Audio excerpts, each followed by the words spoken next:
దేవుని ఘనమైన నామమునకు స్తోత్రములు. ఈ వాగ్దానం వింటున్న మీకందరికీ మన ప్రభువును ప్రియ రక్షకుడైన యేసుక్రీస్తు నామములో శుభములు, మా హృదయపూర్వకమైన వందనములు తెలియచేస్తున్నాం. ఈరోజు దేవుని వాగ్దానం కీర్తనల గ్రంథం 23వ కీర్తన 6వ వచనం. నీవు బ్రతుకు దినములన్నీయు కృపా క్షేమములే నీ వెంట వచ్చును. ఈ మంచి వాగ్దానం వింటున్న మనందరి వినికిడిలో మన మంచి దేవుడు నెరవేర్చునుగాక. ఆమేన్. ప్రియ దైవ జనాంగమా, మన దేవుడైన యెహోవా మనకి కాపరిగా ఉన్నారు. ఆయన కాపరిగా ఉన్నారు, నాకేం దిగులేదు, నేను దేనికి భయపడను అని విశ్వాసంతో మనం ఎప్పుడు మాట్లాడాలి. ఇప్పటి వరకే కాదు, రానున్న దినాల్లో కూడా మన బ్రతుకు దినాలన్నీ మనం క్షేమంగానే ఉంటాం. ఎందుకు క్షేమంగా ఉంటామంటే మన కాపరు ఉన్నాడు. మన భవిష్యత్తు విషయంలో మనం టెన్షన్ పడాల్సిన అవసరం లేదు. ఎలా, నా భవిష్యత్తు ఎలా, నా పిల్లల భవిష్యత్తు ఎలా, ఇప్పుడు నా పరిస్థితి ఏంటి అని కంగారు కలవరం పడొద్దు. ప్రస్తుతం మనలో చాలామంది భవిష్యత్తును గురించి టెన్షన్ పడుతున్నాం. అసలు మన భవిష్యత్తును గురించి చూసుకునే కాపరి మనకుండగా మనం ఎందుకు భయపడాలండి? ఇక్కడ దావీదు భక్తుడు ఎంత చక్కని మాట అంటాడు చూడండి విశ్వాసంతో. నేను బ్రతుకు దినములన్నీ కృప క్షేమములే నా వెంట వచ్చును అంటాడు. ఆయన బ్రతికిన దినాలన్నీ, ఎన్ని దినాలు బ్రతుకుంటాడో అన్ని దినాలు ఆయన కృప నా వెంట వస్తుంటుంది. క్షేమంగానే నేను ఉంటాను, ఎప్పుడు క్షేమంగానే ఉంటాను, నా వెంట వస్తుంది క్షేమం. ఈనాడు చాలామంది వెళుతుంటే కీడు వస్తుంది వాళ్ళ వెంట. వారికి ఎక్కడికి వెళ్ళినా ఏదో ఒక కీడు, ఏదో ఒక ఆపద సంభవిస్తూ ఉంటుంది. కారణం, అపవాదిని తలుచుకుంటూ వెళుతున్నారు. అపవాది వాళ్ళతో పాటు వెళుతున్నాడు కాబట్టి కీడు వస్తుంది. మన దేవుణ్ణి తలుచుకుంటూ వెళతాం, ప్రార్థన చేసుకుని వెళ్తాం.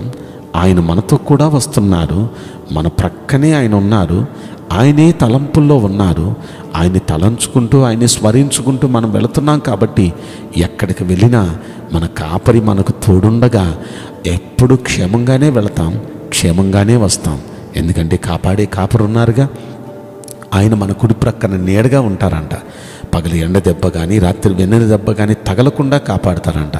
అంత మాత్రమే కాదు, మన పాదాలకు రాయి కూడా తగలకుండా మన మార్గాలన్నింటిలో మనల్ని కాపాడటానికి మన గురించి ఆయన తన దూతలకు కూడా ఆజ్ఞాపిస్తాడంట.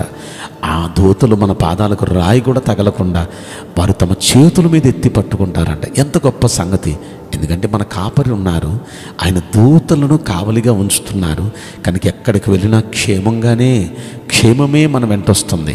అంత మాత్రమే కాదు, ఆయన కృప మనతో కూడా ఉంటుంది. ఆయన్ని నమ్ముకొని ఆయన కాపరిగా చేసుకున్నాం, ఆయన గొర్రెగా మనం బ్రతుకుతున్నాం. కనుక ఆయన కృప ఎప్పుడు మనతో ఉంటుంది. కృప వల్ల ఎన్ని ఉపయోగాలండి. మోషే భక్తుడు తెల్లవారుజామున లేచి మోకరించి ప్రభుని ప్రార్థిస్తుంటాడు ప్రతిరోజు.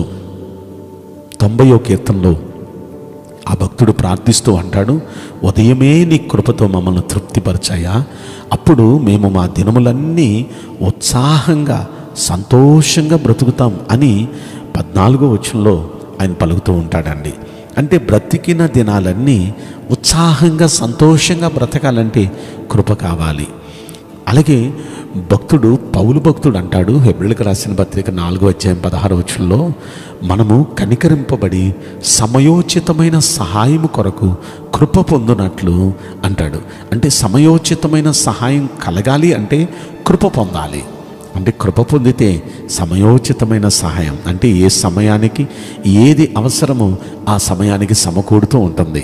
అలా సమకూడేది ఎవరికంటే కృప పొందిన వారికే. రోజంతా సంతోషంగా ఉత్సాహంగా ఉండగలిగే భాగ్యం ఎవరికంటే కృప పొందిన వారికే. ఇలా కృప పొందిన వారికి ఇంకా ఎన్నో భాగ్యాలు ఉన్నాయి కదా. కనుక ఈ భాగ్యాలన్నీ పొందాలంటే కృప పొందాలి. కృప పొందాలంటే ఆయన మనకు కాపరిగా ఉండాలి.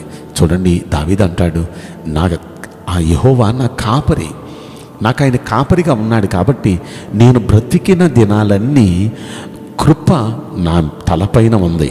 ఆయన కృప నా మీద ఉంది. నేను ఎప్పుడు క్షేమంగానే ఉంటాను.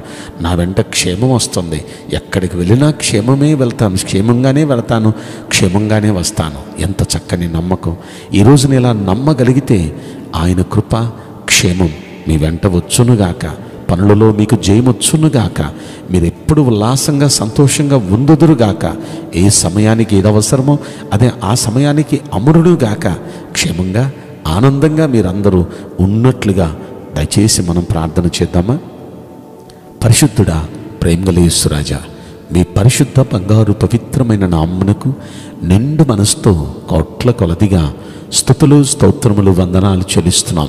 ఈ వాగ్దానం వింటున్న ప్రియుల జీవితంలో దయచేసి ఈ వాగ్దానం నెరవేర్చి కృప చూపించండి. మీ కృప వారితో కూడా ఉండునుగాక. వారి ప్రయాణాలన్నిటిలో క్షేమం వారి వెంట వచ్చునుగాక.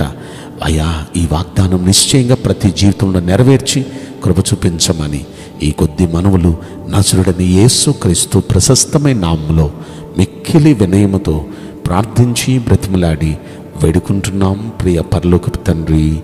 ఆమేన్. May God bless you all. Thank you.